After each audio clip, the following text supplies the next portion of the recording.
I try to imagine a fellow smarter than myself, and then I try to think, what would he do?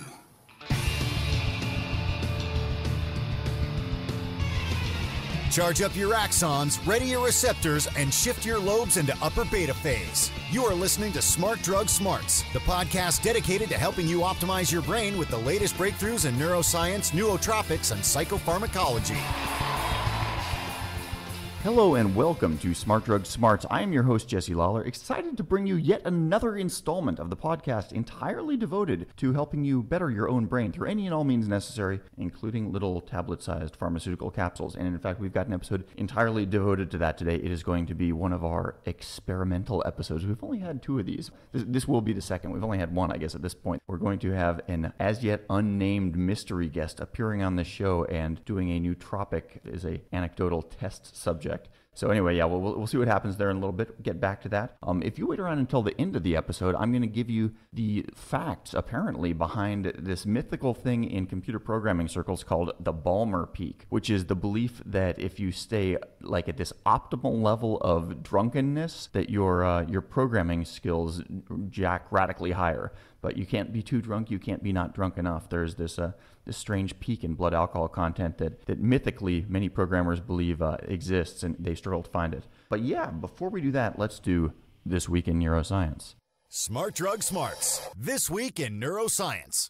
All right, so continuing with this podcast theme of neuroscience news out of Canada, just in this past week, researchers at the Montreal Neurological Institute at McGill University released something that they're calling Big Brain. Big Brain is basically the results of slicing a woman's brain who died without any neurological diseases that were known, and slicing her brain into 74,000 different slices at a 20 micrometer thick level. So basically that's less than the width of a human hair, just a few cells thick at most, and then, obviously scanning this with ridiculously high resolution scanners. So essentially what Big Brain is being described as is a piece of software which is like Google Earth for the brain. So at any given point you can sort of drill super deep into what exactly is going on at that brain level, look at it, rotate it, see things at a cellular level, which was never possible before. 20 to 50 times the resolution of any whole brain scan that they've been able to do previously. And they're making this available publicly. I will put up a link to the Big Brain website. They're basically sharing this with researchers all over the world. And it's interesting. They're allowing other researchers to essentially use this as like the basis for brain atlases. So people could put their own sort of metadata on top of the base visual imagery that they're providing through Big Brain. People are apparently ecstatic about being able to see what's going on at this close of a cellular level. 74,000 slices from just one brain. So way to go, Canada, continuing to hit it out of the park in neuroscience. Smart Drug Smarts. So some of you longtime Smart Drug Smarts listeners might remember a few months ago when we interviewed Phil Mikens from antiagingsystems.com, and that was the Piracetam's episode, and we talked a lot about Piracetam and other members of the Piracetam family. And we heard this amazing quote, or at least like ear-pricking up quote, about the efficacy of racetams when taken in large quantities.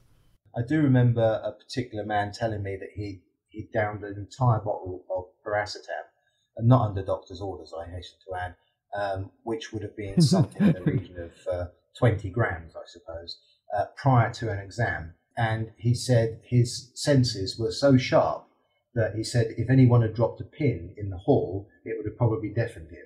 Anyway, yeah, this is something that kind of stuck in my craw as like, that's kind of interesting. I want to peek back at that. You had a few listeners that commented on that comment, and in fact, I've got a friend of mine who picked up on that and immediately volunteered and said, "Hey, I want to hyperdose on Piracetam. Do you want to make an episode out of it?" And at first, I was like, "Yeah, it's probably not a good idea." And he mentioned it again. I'm like, God, that's probably just not a good idea.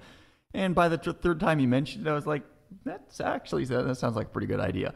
I also had the note from my editor, which was that we've had a lot of stuff on optimal brain nutrition and health and how to protect your brain as it ages and stuff like that. But let's not forget about the segment of the population, which who knows, maybe the segment's like 90%. But the segment of the Smart Drug Smarts listening audience, that's sort of more the aggressive type that wants to take their brain by the balls, as it were, and do some more aggressive brain hacking. So we'll probably throw in a couple of these irresponsible, disreputable type episodes every now and then to keep things interesting. But anyway, so yeah, this will be our Piracetam hyperdose episode coming to you now.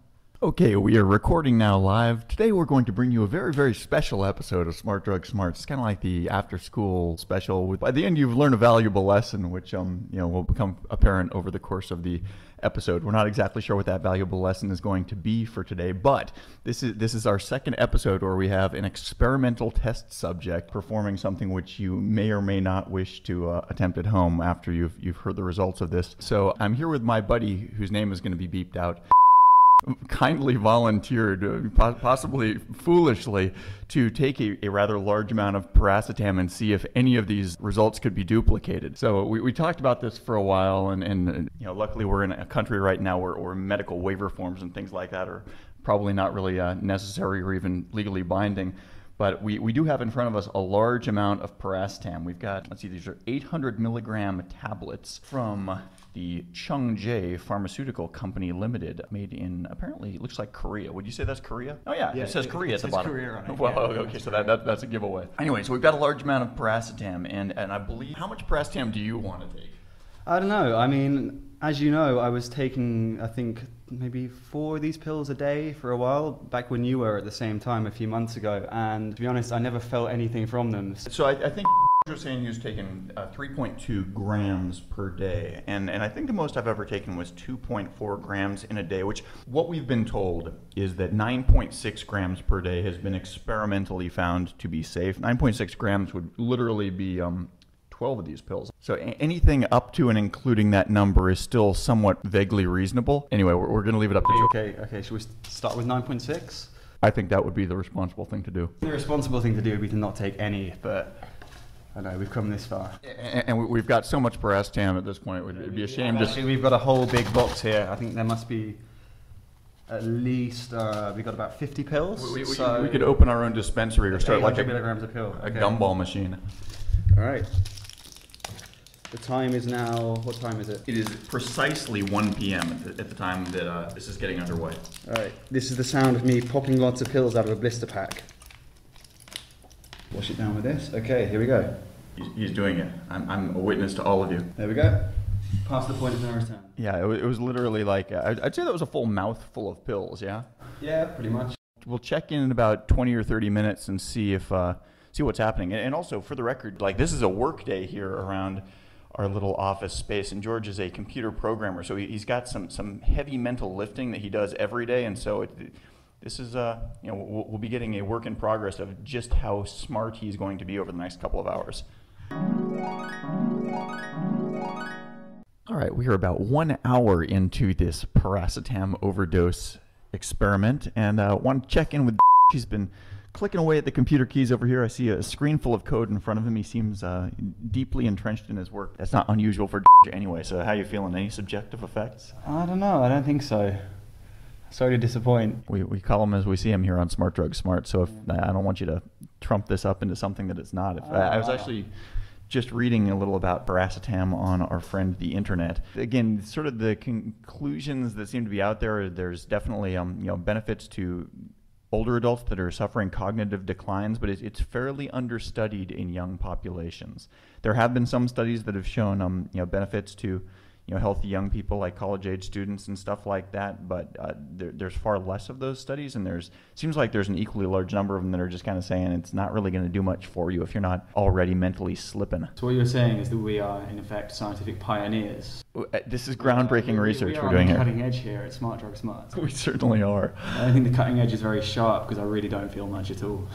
well, maybe you should just double down and take another 9.6 grams. That's going to be my next suggestion. Go hard or go home. We've got so much Piracetam here, it's almost just kind of a waste. It's like we're going to start using it as paperweights or something like that if it turns out to have no efficacy whatsoever. Have you not been taking it yourself? Just kind of get bored of taking it, and is that why you got so much left? No, I wouldn't stop taking something just because I got bored. I mean, the medical research seems to be there behind it, so I've been taking either 2 or 3 pills a day normally for the past 3 months now. But yeah, I haven't felt a darn thing. I mean, it might as well be I guess what would the opposite of a placebo be? Because a placebo is like when you feel something when there's nothing there, and I've been taking it and I assume there's something there, but I don't feel a damn thing.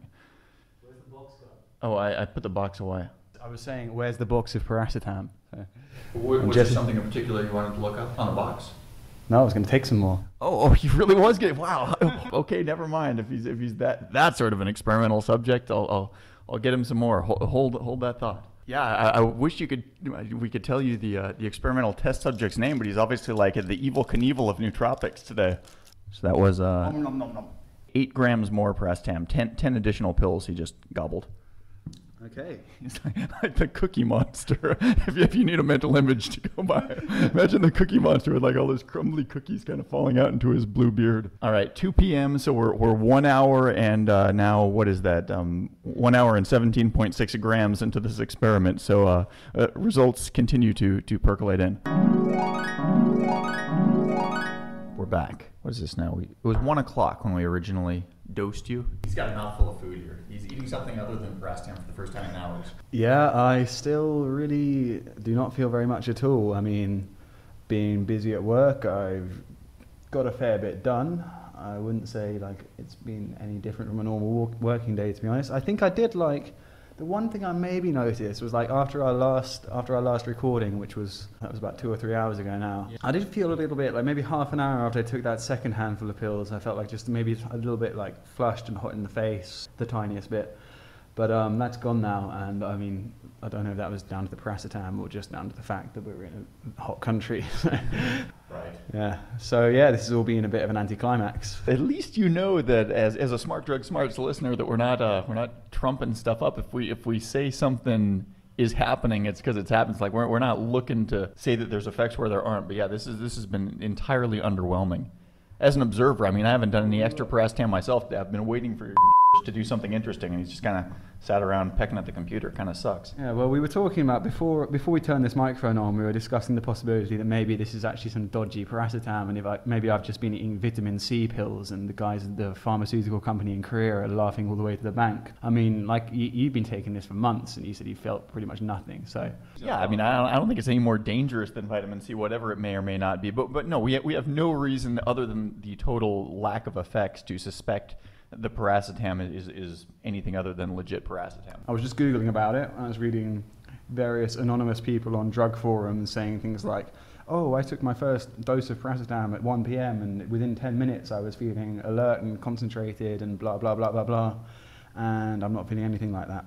So either they're lying or something's gone wrong. I think the power of suggestion for things like that is like if you've never taken Piracetam before and you're looking forward to it like just, a kid at Christmas, then you might feel like a kid at Christmas when you take it because that's just the way that human brains work sometimes. A lot of them do say, these forums I was just reading, like a lot of people seem to say that you kind of have to take Piracetam with something else, like things like choline.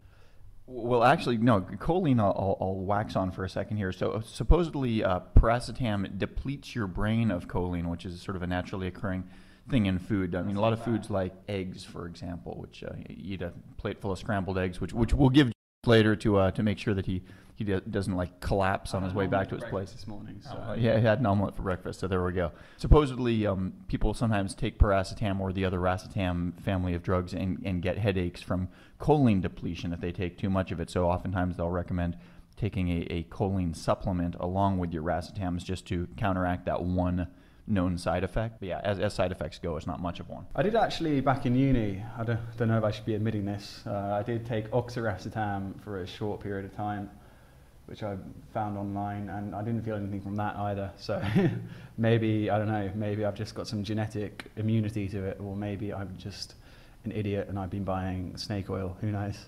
I mean, that's one of the other things you hear is that they say that some people, and I think I've heard it estimated like 20 to 30% of the population is Racetam resistant, although some people that are apparently resistant to one Racetam will not be resistant to other Racetams. So maybe it's just that we're so smart already that our brains, we've already reached this kind of maximum capacity and drugs won't actually help. Right? As nice as that is to think, as flattering as that might be, that would also kind of suck. Well, one of the other things I read on these forums, like I was just saying, people were saying that, oh, you've got to take whatever with it. One of the things that they said works in harmony with Piracetam is caffeine. And I'm not much of a caffeine drinker, but although I'm slowly turning into a caffeine drinker, I've probably drunk more of it in the last few months than my entire life before that point. So here I am with a cup of tea, and who knows, maybe this will flick the switch, the this is my last-ditch attempt at making this episode of Smart Drug Smarts interesting. So, All right, well, we will or will not return to this interview if it starts wigging out here in the next couple of minutes. So we're doing the follow-up 5.5 hours into this semi-intentional Piracetam overdose. still feeling basically nothing. Had a nice productive day. I don't think I can really thank the Piracetam. You know, maybe I can. Maybe it's some subconscious thing. I don't know. Maybe even just the act of taking a pill has made me work harder. If there might be some kind of placebo effect going on there. Who knows? Would this pass your radar as being any different than a normal day, though, under normal circumstances? I don't think so. I mean, I've had days where I didn't take any kind of nootropic and I got more work done than I did today. Well, there you have it. I wasted money on my Korean Piracetam budget. Well, anyway, I guess it's not for nothing if the people out there in Smart Drug Smarts audience listenership land have learned a valuable lesson. I think the moral of this story is try this at home. It's safe. Actually, maybe that shouldn't be the moral of the story. But that's probably why we have the little "don't listen to this show for medical advice" disclaimer at the end. Yeah, although if you do overdose on Piracetam and kill yourself, we're in Vietnam and you probably can't touch us. So, nya. Fair enough. All right. Well, thank you very much to our unnamed mystery guest for sacrificing his cranial capacity for science. All right, so very, very honest-to-goodness thank you to our experimental test subject number 2 for offering up his brain on the altar of pseudoscientific inquiry and podcasting fun and mayhem. A little bit sorry for all of our sakes that there wasn't more cerebral fireworks to see as a result of that, but on the other hand, information is information. Now, I think we know that most of us out there are probably not going to get results quite like what was touted in that earlier quote off the Racetams. I don't know. I have yet to talk with a person in real life who has taken Piracetam and felt, a real effect that they could point to it and say, that's it. So, which isn't to say it's not doing nothing, but it's don't take it and expect to be doing mental backflips anytime soon. I think for most people that will probably not be the case. Again, anecdotal, but that's what we're finding in our hotbed of the scientific research going on here at Smart Drug Smarts. Let's move on to the ruthless listener retention gimmick, as promised, where we'll talk about that other favored nootropic of college students everywhere, alcohol. Smart Drug Smarts, ruthless listener retention gimmick. Alrighty, so everybody loves it when you get some sort of validation for something that you like doing anyway, and you hear that it's actually good for you. So I'm sure that beer drinkers everywhere were overjoyed, or alcohol drinkers everywhere were overjoyed with the results of this study that came out of the University of Illinois. This was actually last year.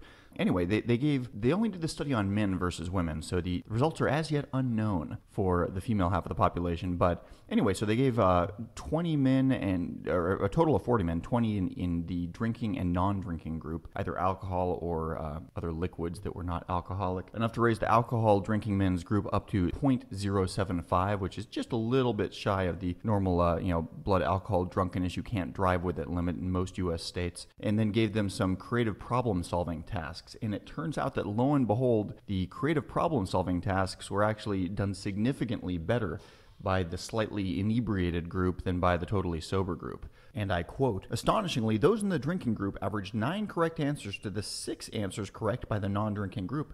It took the drunk men 11.5 seconds to answer a question, whereas non-drunk men needed 15.2 seconds to think. Both groups had comparable results on a similar exam before the alcohol consumption began." Now, what they didn't talk about in this article was the exact laboratory conditions that this drinking took place under. I suspect a little bit of deviation from reality is probably going to take place just based on the laboratory conditions or lack thereof when one group knows that they're being tested and the other, both groups know they're being tested and one group knows that they've been given alcohol and they're going to be kind of rip-roaring to go and, win for the alcohol team. But anyway, interesting result regardless. And for those of you that wanted a numeric answer, apparently according to the comic XKCD, the ideal blood alcohol concentration for creativity is somewhere around 0.1337%, which is actually pretty high. That's probably about 3 beers in for most people. Smart Drug Smarts, the podcast so smart, we have smart in our title twice. All right, you heard it. That is the episode. If you liked what you heard, please recommend this podcast to your friends and leave us a review on iTunes. And for those of you who have been writing me mail over the last couple of weeks that I have not gotten back to yet, you are still in my inbox. I have not forgotten you. It's just been a really busy 2 weeks around here. I think probably everybody listening to this podcast knows this is sort of a hobby for me. This is not how I earn my daily bread. And so, the things I do to earn my daily bread have been very busy the last couple of weeks. And so I'm trying to continue to pump these podcasts out with all the regularity that I possibly can, but thank you for bearing with the rest of my life. The show notes for this episode will be online at www.smartdrugsmarts.com, including anything that we mentioned here being linked to. We'll be back next week, same time, same podcast, and the same unflagging commitment to helping you fine-tune the performance of your own brain. Have a great week and stay smart. You've been listening to the Smart Drug Smarts podcast. Visit us online at www.smartdrugsmarts.com and subscribe to our mailing list to keep your neurons buzzing with the latest in brain optimization. Smart Drug Smarts should be listened to for entertainment purposes only, although some guests on the show are medical doctors, most are not, and the host is just some random guy. Nothing you hear on this podcast or read at smartdrugsmarts.com should be considered medical advice. Consult your doctor and use some damn common sense before doing anything you think might have a lasting impact on your brain.